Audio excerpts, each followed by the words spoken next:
नमस्कार। आज के इस बेहद दिलचस्प विश्लेषण में हम एक ऐसे विषय पर बात करने जा रहे हैं जहां प्राचीन भारतीय महाकाव्य हमारी आज की आधुनिक दुनिया से टकराते हैं।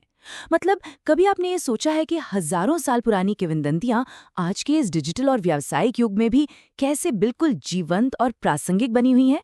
तो चलिए आज इस सफर पर चलते हैं और समझते हैं कि कैसे हमारे प्राचीन नायक आज भी हमारी संस्कृति का इतना अहम हिस्सा है।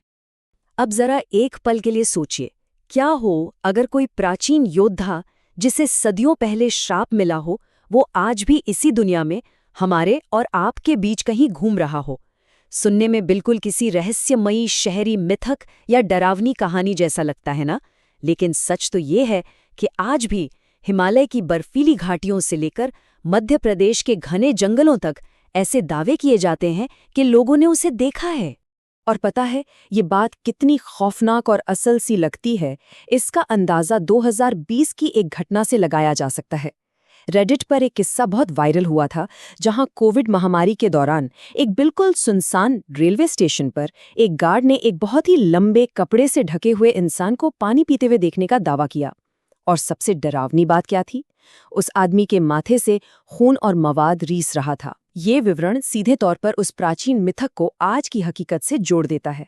जी हाँ, हम बात कर रहे हैं महाभारत के अश्वत्थामा की, जो माना जाता है कि आज भी अपनी अमरता का भारी बोझ ढो रहा है। अब दिलचस्प बात यह है कि 3000 साल पुराने इस योद्धा को आज के दर्शकों के लिए कितने शानदार तरीके से फिर से गढ़ा गया है। आपने हाल ही में आई फिल्म कल की 2089 एडी तो देखी होगी या उसके बारे में सुना होगा। उसमें महान अभिनेता अमिताभ बच्चन ने अश्वत्थामा को एक प्रागैतिहासिक महाविनाशक युद्ध मशीन के रूप में पेश किया है। ये चीज दिखाती है कि कैसे एक श्रापित और अमर किरदार आज के समय का सबसे आकर्षक एक्शन हीरो बन सकता है। एक ऐसा योद्धा जो बस दुनिया के अंत का इंतजार कर रहा है। चलिए अब इस बात पर आते हैं कि आखिर ये प्राचीन किंवदंतियां इतने सालों तक बची कैसे रहीं और इनके सांस्कृतिक रक्षक कौन हैं। स्क्रीन पर ये जो नंबर है ना, 10 करोड़ से ज्यादा, ये कोई मामूली आंकड़ा नहीं है। ये अमर चित्रकथा द्वारा बेची गई कॉमिक्स की कुल संख्या है। बस जरा सोच कर देखिए, इस एक प्रकाशन ने भारतीय इतिहास और हमारी कई पीढ़ियों के बचपन पर कितना गहरा ऐतिहासिक प्रभाव डाला है। इतनी बड़ी संख्या में इन कहानियों को लोगों तक पहुंचाकर इन्होंने सच में एक पूरे युग की सोच और कल्पना को आकार दिया है। और ये कोई रातों रात नहीं हुआ। 1967 में अनंत पाई जी ने इसकी शुरुआत की थी और आज देखिए ये 38 से ज्यादा भाषाओं में 400 से भी अधिक शीर्षकों के साथ मौजूद है। सबसे खास बात यह है कि दुनिया भर में फैले हुए भारतीय प्रवासियों और उनके बच्चों ने भगवान राम, कृष्ण या अश्वत्थामा की जो छवि अपने मन में बनाई है ना, वो काफी हद तक अमर चित्रकथा के पन्नों से ही आई है। यहाँ तक कि अब तो ये सीधे अमेरिका तक में अपनी किताबें पहुंचा रहे हैं, ताकि नई पीढ़ियां अपनी जड़ों से जुड़ी रहें। अब थोड़ा वापस चलते हैं अपनी मुख्य कहानी की तरफ, महाभारत का वो युद्ध और गुरु द्रोण की भूमिका। अश्वत्थामा की जीवन यात्रा अगर आप ध्यान से देखें तो एक बहुत ही बड़ी ट्रेजेडी है। शुरुआत होती है भगवान शिव के अंश के रूप में जन्म से, साथ में एक दिव्य मणि जो उसे अजेय बनाती थी। फिर अपने पिता गुरु द्रोण से उसे दुनिया के बेहतरीन अस्त्र शस्त्रों का ज्ञान मिला। लेकिन कुरुक्षेत्र के युद्ध ने सब कुछ बदल कर रख दिया।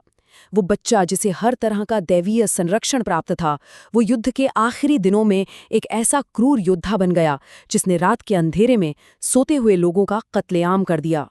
और इस विनाश की जड़ें जुड़ी थीं उसके पिता गुरु द्रोण के उस भयानक नैतिक संघर्ष से। द्रोण वो राजगुरु थे जिन्होंने पांडवों और कौरवों दोनों को शिक्षा दी थी, लेकिन अपने कर्तव्य और राज दरबार के प्रति वफादारी के चलते उन्हें कौरवों की तरफ से लड़ना पड़ा। जब युद्ध के मैदान में एक अफवाह और छल का सहारा लेकर द्रोण की निर्मम हत्या कर दी गई, तो बस उसी धोखे ने अश्वत्थामा के भीतर बदले की वो आग भड़का दी जिसने सही और गलत की हर सीमा को जलाकर खाक कर दिया। तो यहीं से शुरू होता है इस कहानी का सबसे गहरा मनोवैज्ञानिक पहलू, यानी उसकी अमरता का श्राप। पता है, international journal of creative research thoughts जैसे अकादमिक शोध पत्रों में इसका बड़ा दिलचस्प मनोवैज्ञानिक विश्लेषण किया गया है। इसके मुताबिक अश्वत्थामा का प्रतिशोध कोई अचानक आया गुस्सा नहीं था, वो अपने पिता को खोने के गहरे और भयानक सदमे से पैदा हुआ था। उसका वो अति विनाशकारी ब्रह्मास्त्र चलाना और फिर हमेशा हमेशा के लिए तड़पना, ये सब असल में अनियंत्रित गुस्से और अंधी वफादारी से पैदा हुए उन मनोवैज्ञानिक घावों का प्रतीक हैं जो कभी भरते नहीं हैं। और ये बात पूरी तरह से साबित करती है कि आधुनिक विश्लेषण उसे सिर्फ एक आम विलन नहीं, बल्कि एक बेहद जटिल एंटी हीरो मानता है। एक ऐसी तड़पती हुई आत्मा जो हिंसा और बदले के ऐसे दलदल में फंस गई कि वो अपने ही किए गए विनाशकारी कर्मों के परिणामों से कभी आजाद नहीं हो सकी। और इसी के नतीजे में उसे मिला वो खौफनाक श्राप। जब अश्वत्थामा ने सारी हदें पार करते हुए एक अजन्मे बच्चे पर ब्रह्मास्त्र छोड़ दिया, तब भगवान कृष्ण ने उसे जो दंड दिया वो इतिहास के सबसे कठोर दंडों में से एक है। 3000 सालों तक दुनिया भर में भटकने की सजा। उसके माथे की वो दिव्य मणि निकाल ली गई और वहां एक ऐसा घाव छोड़ दिया गया जिससे हमेशा खून और मवाद बहता रहेगा।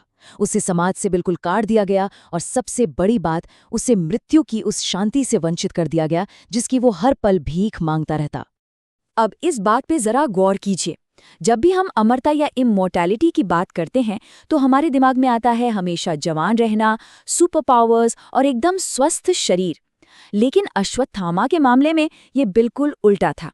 उसकी अमरता कोई वरदान नहीं, बल्कि मौत से भी बदतर एक ऐसा दुर्भाग्य था जिसमें सिर्फ शरीर का गलना, कभी न खत्म होने वाला अकेलापन और एक अनंत सजा शामिल थी। और इस मानसिक पीड़ा को हमारे आधुनिक साहित्य ने भी बखूबी समझा है। धर्मवीर भारती जी के प्रसिद्ध नाटक अंधा युग का ये संवाद देखिए। ये अश्वत्थामा के उसी अस्तित्व के संकट को दिखाता है।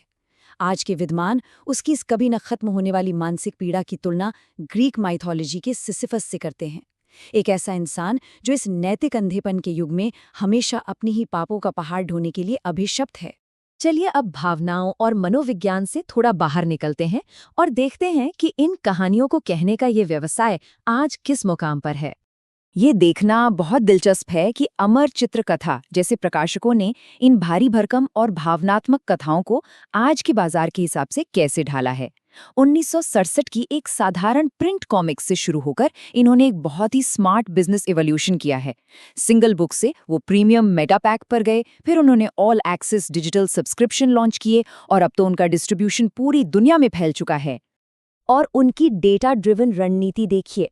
उन्होंने नॉस्टैल्जिया यानी हमारी पुरानी यादों को बड़े ही शानदार प्रीमियम पैकेजों में पिरो दिया है। 210 किताबों वाला द अल्टीमेट कलेक्शन हो या फिर लगभग $1900 का उनका विशाल ऑल इन वन कलेक्शन। ये आंकड़े अपने आप में ये साबित करते हैं कि एक बेहतरीन तरीके से कही गई पुरानी कहानी आज भी कितनी अहम है और सच कहें तो व्यावसायिक रूप से कितनी सफल भी हो सकती है।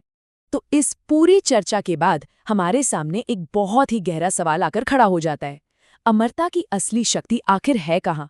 क्या वो अश्वत्थामा जैसे उन मिथिकीय किरदारों में है जो श्राप की वजह से कभी नहीं मरते, या फिर वो अमर चित्रकथा जैसे उन प्रकाशकों और कहानीकारों में है जो इन कहानियों को सुनाना कभी बंद नहीं करते और उन्हें हर आने वाली नई पीढ़ी के लिए हमेशा हमेशा के लिए जिंदा रखते हैं? इस विचार के साथ मैं आपको यहीं छोड़ता हूँ। मुझे उम्मीद है कि इस विश्लेषण ने आपको इन कहानियों को देखने का एक नया नजरिया जरूर दिया होगा। जुड़े रहने के लिए बहुत बहुत धन्यवाद।